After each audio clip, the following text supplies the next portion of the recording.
this webinar and the ACT webinar series are obviously presented and sponsored by ACT. And just to tell you a little bit about our company, we're a full-service restoration and reconstruction company. We have 350 first responders spread out across the country. We're able to respond to all of our clients, usually within a couple of hours of the call, night and day. We are equipped to handle losses of any size. In fact, one of our guest speakers today, Brad Key, oversaw the restoration of the Pentagon after 9/11. So we have the experience to handle the biggest, and we also help our clients with very small losses as well. So at the end of the presentation, there'll be some contact information from myself. If you're not already a client of ACT and you'd like some more information, we'll give you some avenues to contact us. So the things that we're going to cover today is, first of all, the last major, I should say typical hurricane to hit the U.S. was Hurricane Ike. Of course, we all remember Superstorm Sandy. It was really more of a storm surge and flooding event than it was a typical hurricane with high winds. So I put together a case study of how we responded to our clients during Hurricane Ike when it hit the Houston-Galveston area back in 2008. We're also going to talk about commonly overlooked things before a hurricane hits. What things do you need to be prepared? Brad Key, who I'll introduce here in a little bit, is going to talk about some of his experiences during Hurricane Katrina. Brad oversaw the restoration process for the Superdome, the Mercedes Superdome in Louisiana during Hurricane Katrina. So he's going to bring us a few memories and insights into what happened during Hurricane Katrina. Of course, Katrina being one of the most iconic hurricanes to hit the U.S. Now, we get a question a lot, are we actually seeing more and stronger hurricanes? We're going to address that. And why does it matter if you don't live on the coastline or in the Gulf or the eastern seaboard? We're going to talk a little bit about how long-running storms can affect people in different parts of the country, as well as those affected by the immediate strike on the coast. The case study for Hurricane Ike goes back to September 13th, 2008. That's the day it hit. I remember it well for two reasons. One, I was there, and the next was that September 14th is my birthday, and September 12th is my wedding anniversary. So it's definitely burns into my memory. Ike made its final landfall near Galveston, Texas, as a strong Category 2 hurricane. In the U.S., 112 people lost their lives, and there are 23 that are still missing today. The damages from Hurricane Ike were estimated at $29.6 billion. We've got some good pictures there of Ike as it made landfall from the satellite, the devastation and how the roads and routes were shut down in that area. And then there's also a picture that a lot of you may have seen of an area on the coast where there was one building, it looks like, that was built to withstand the hurricane, and the rest of the neighborhood was literally wiped off the map. Now for ACT, when we have clients that we work with, we stay in very close touch with them. We are monitoring the weather. The NOAA.gov website is one of our primary sources, which I think it is for most people. On the right-hand side of the screen, you'll see on September 1st, we started tracking Tropical Depression 9, which later became, obviously, Hurricane Ike. At that time, we sent out email and constant contact, updates to all of our clients that could have possibly been affected.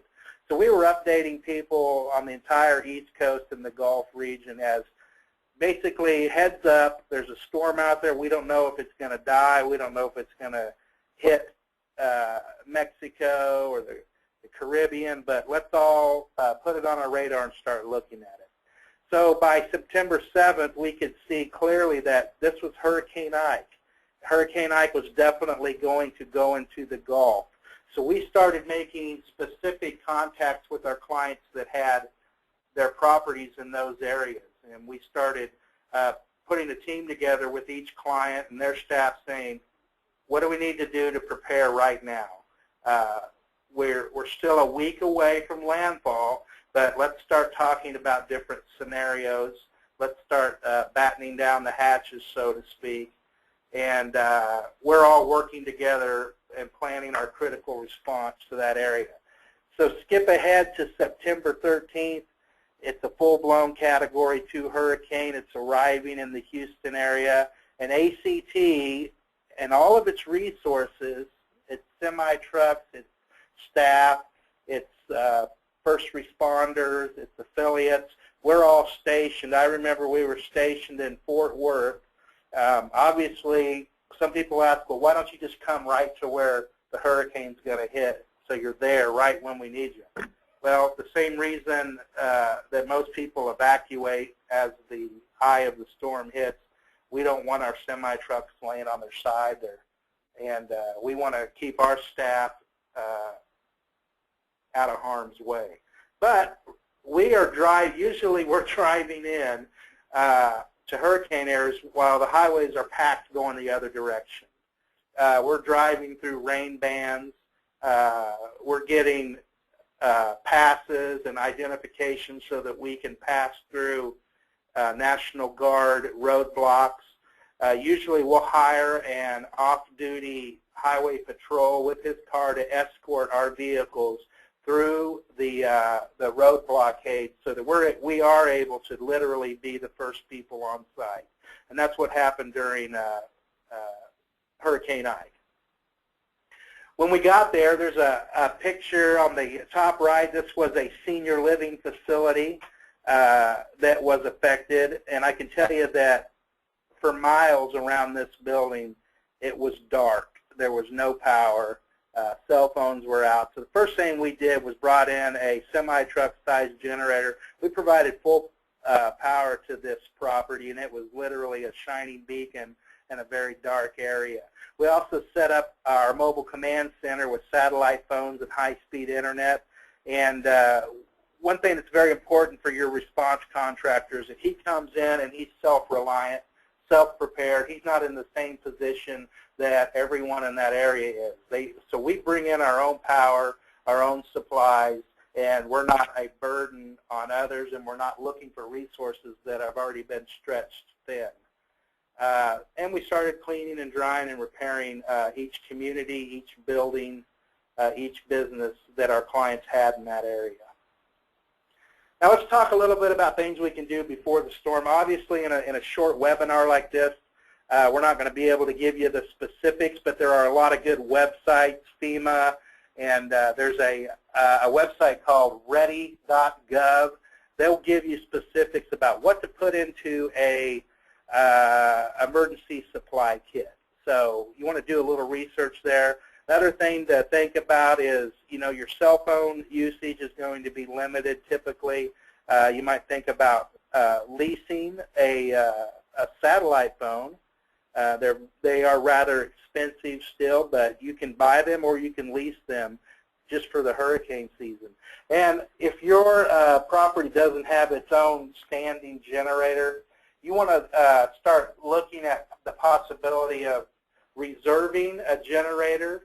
And I can tell you that after Katrina, people have become very sophisticated about reserving generators.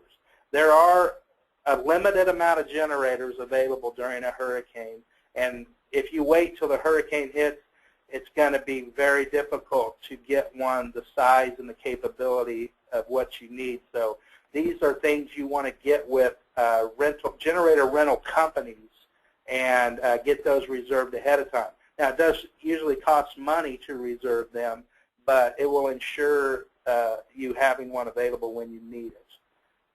So develop and plan ahead. Proactive is the name of the game when it comes to being prepared for any disaster, including hurricanes. Some of the things that are overlooked during a hurricane is food and water supply. And after the hurricane hits, the non-obvious structural damage.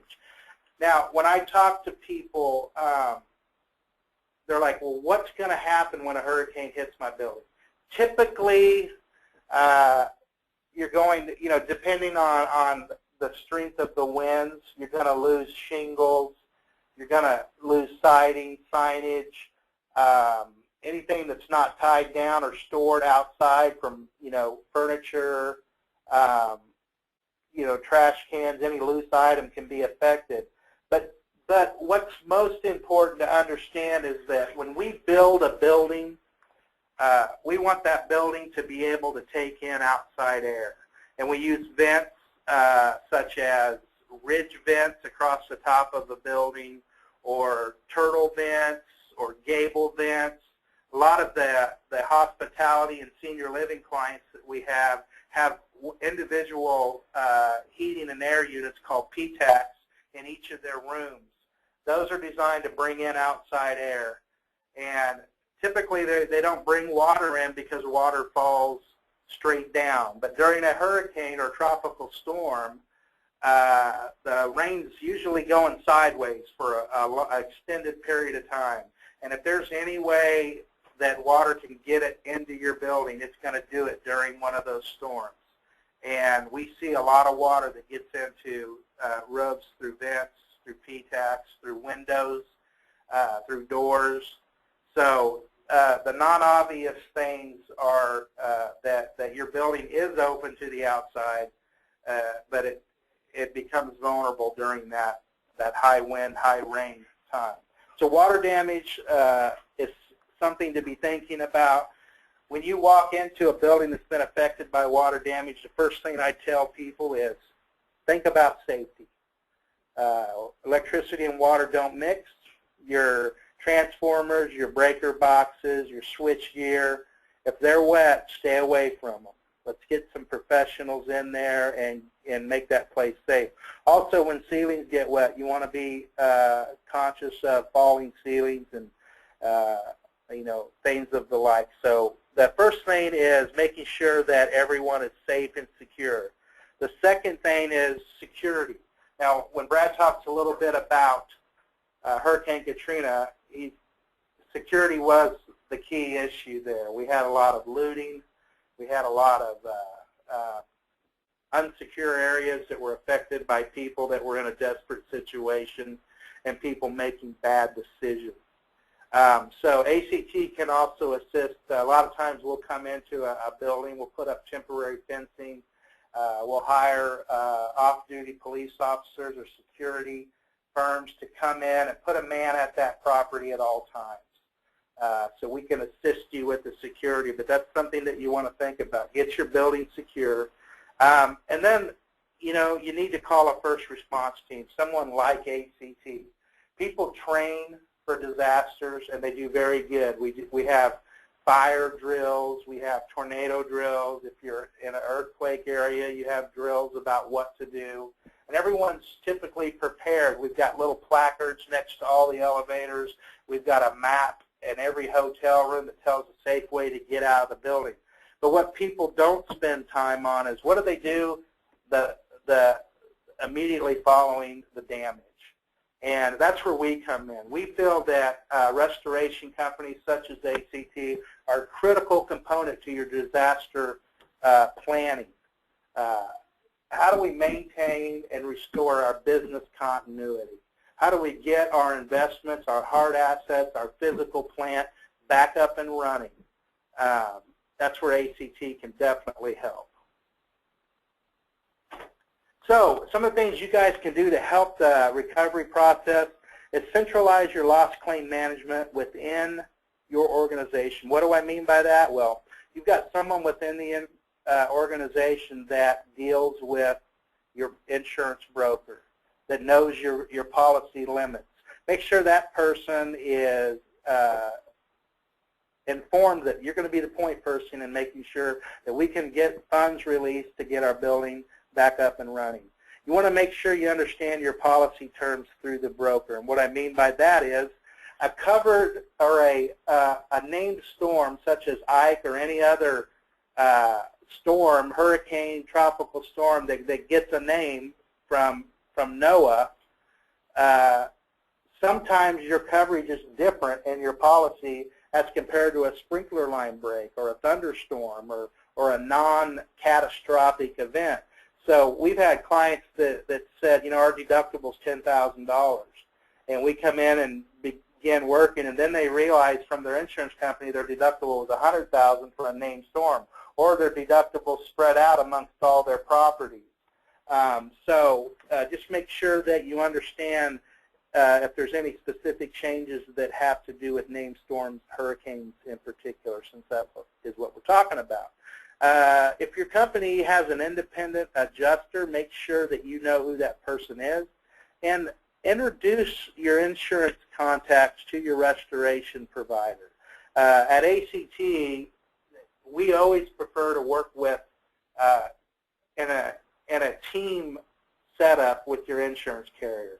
For some people who come in, you hire them at the last minute. There's an adversarial situation there sometimes between insurance adjusters and contractors.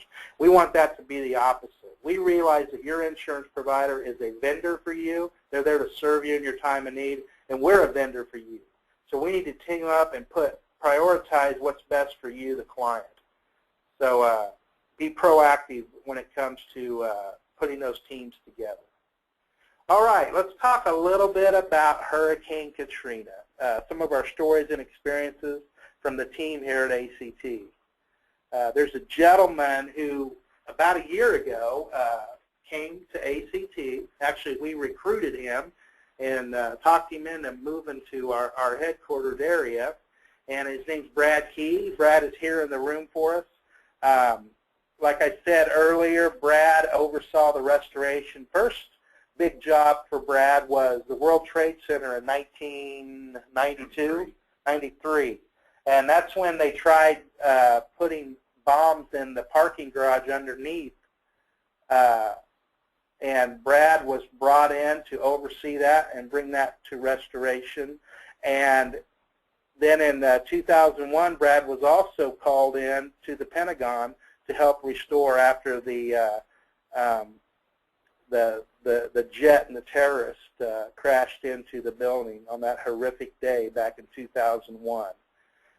So for us, hiring Brad was a big deal for us, and Brad brings a lot of experience and a lot of expertise into our building. Brad is our Chief Operating Officer.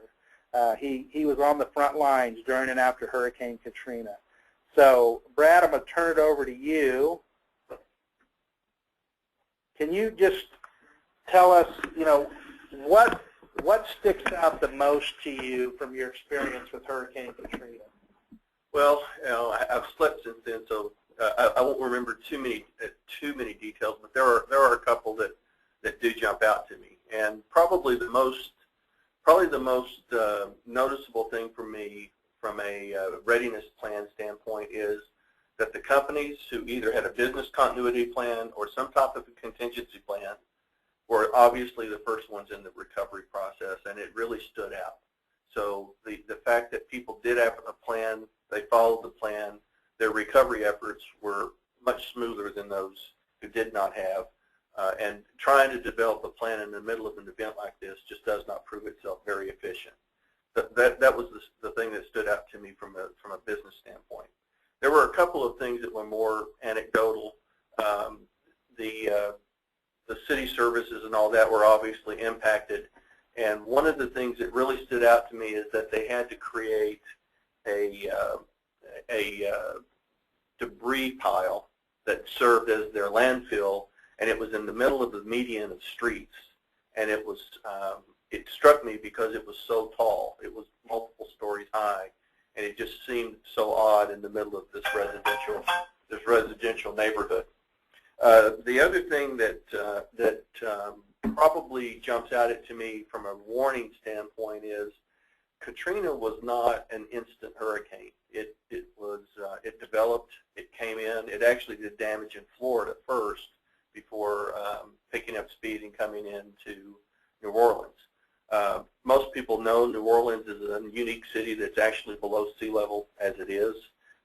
And with all the warning, still that number of people ignored the warning, and the side effect of that is really what led to the damage at the Superdome. What's really not discussed, and may not be remembered by many, is that the hurricane wind and surge event were not that damaging. It was actually a delayed breaking of the levees that caused the damage to the city.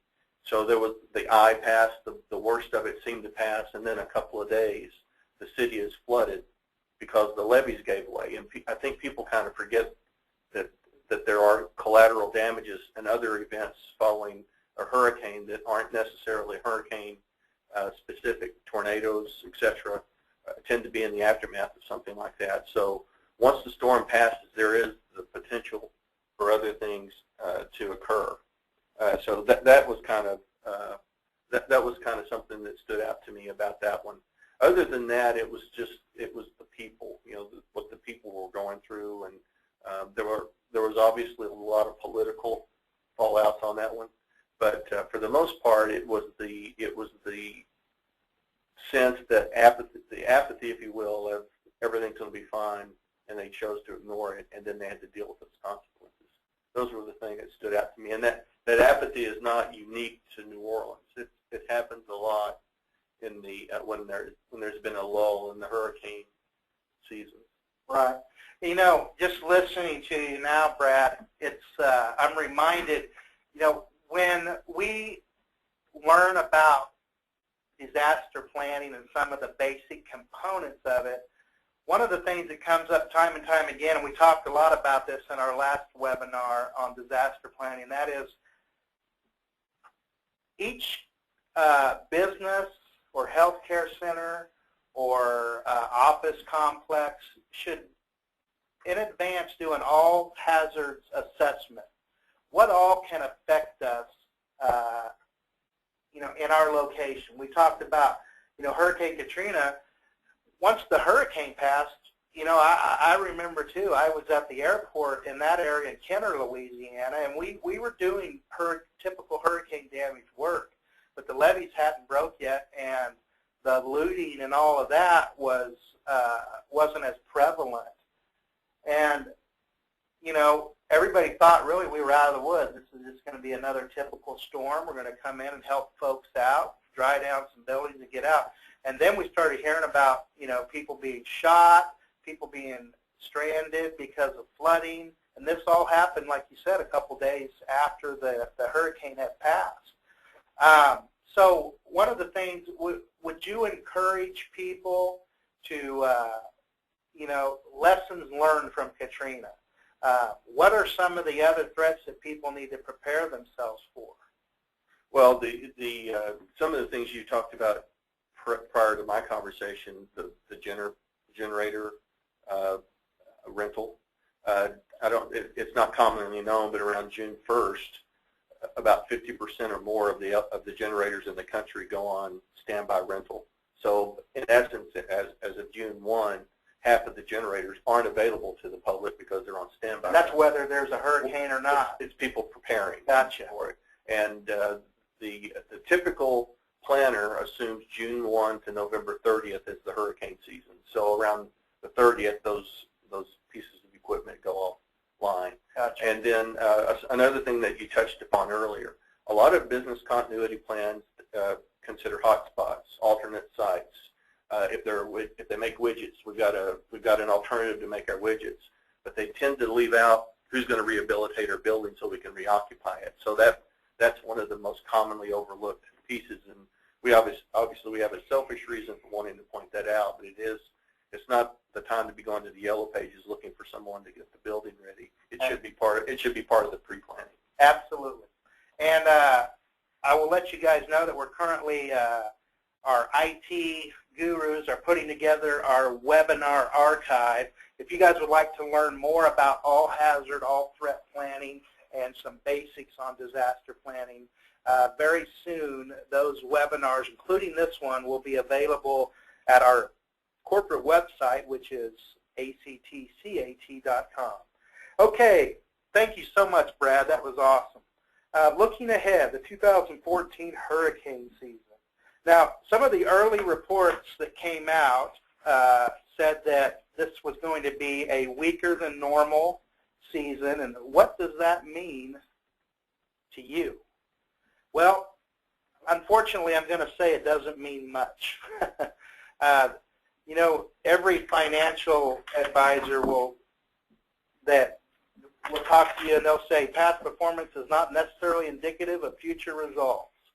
And I can tell you that hurricane prediction is not necessarily indicative of being correct. And even if they are correct, here's some interesting facts for you. You know, the question is, you know, goes one or two ways. Are there going to be less or are there going to be more? Are they going to be stronger? Are they going to be weaker?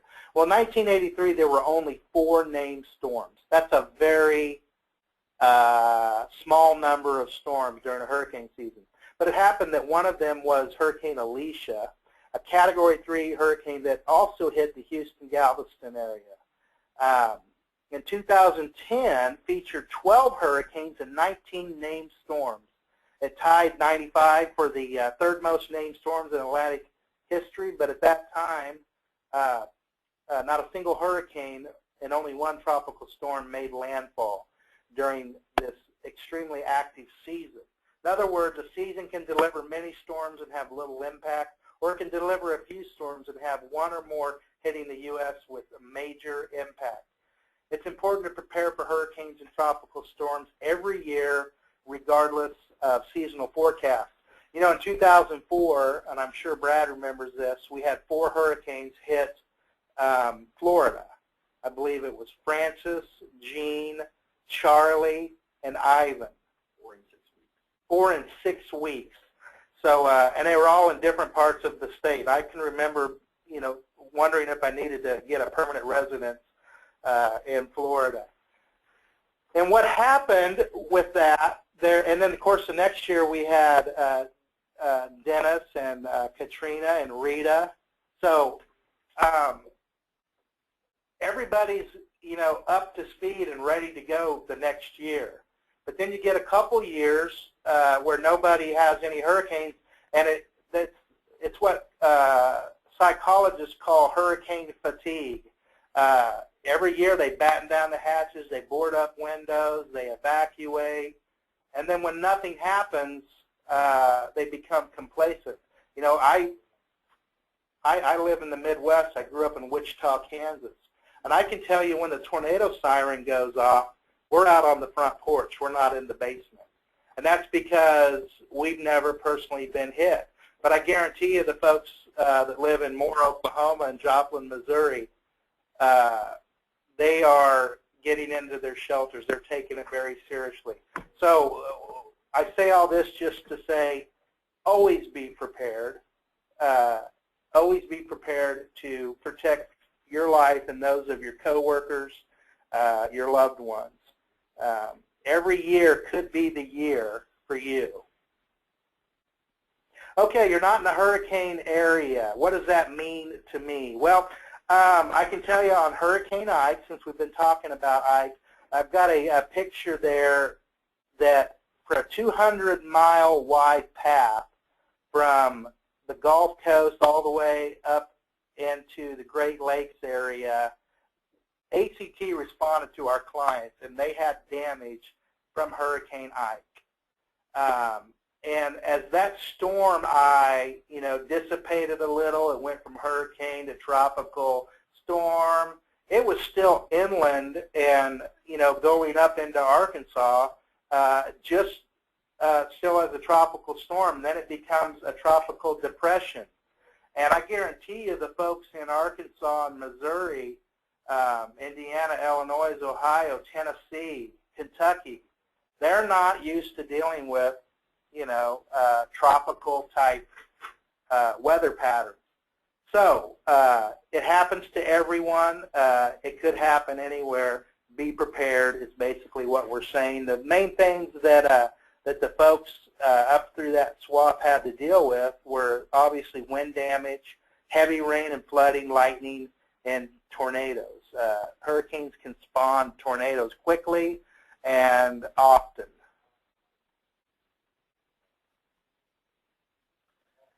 So what's the takeaway when it comes to disaster planning? The worst time to develop your plan is when you need the plan. And you can see from this, looks like a C-130 Hercules. I'm hoping that they're taking off and that the picture's misleading. But if these guys are working on the runway and this guy's landing, there's going to be a big surprise for everybody involved. So just like the people that don't prepare for catastrophic disasters, there's a big surprise, and it's usually not a pleasant one.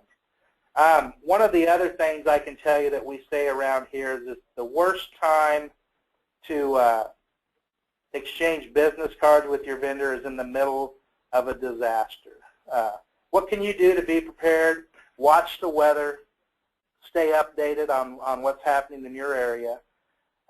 Create your disaster plan. Get help. If you need help putting together a disaster plan, contact me and I'll put you on the right path, or I can help you with other resources that we have available. Create a disaster plan, as we talked about. Put your kit together in case something should happen. Always assume the worst. Doing so will help you to be prepared for the unexpected. And contact a response team who can step in at a moment's notice. All right. We have any questions in our chat box? Nope. Okay.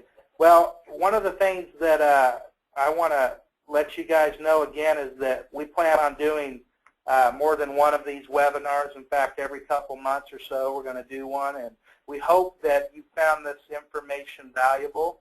My contact information is in front of you. Feel free to call me, email me. Be sure to check out our website. We're here to help. And there's a lot of good information available that I can point you to. And like I said, if you'd like to talk to ACT about possibly putting you into their disaster response program, there's no fees involved. I can help you through that. Brad, do you have any closing comments or thoughts? Just thank you for your time, and we appreciate the opportunity to have you with us today. And if there's anything we can do for you, let us know. All right. Thanks, guys. Have a great day.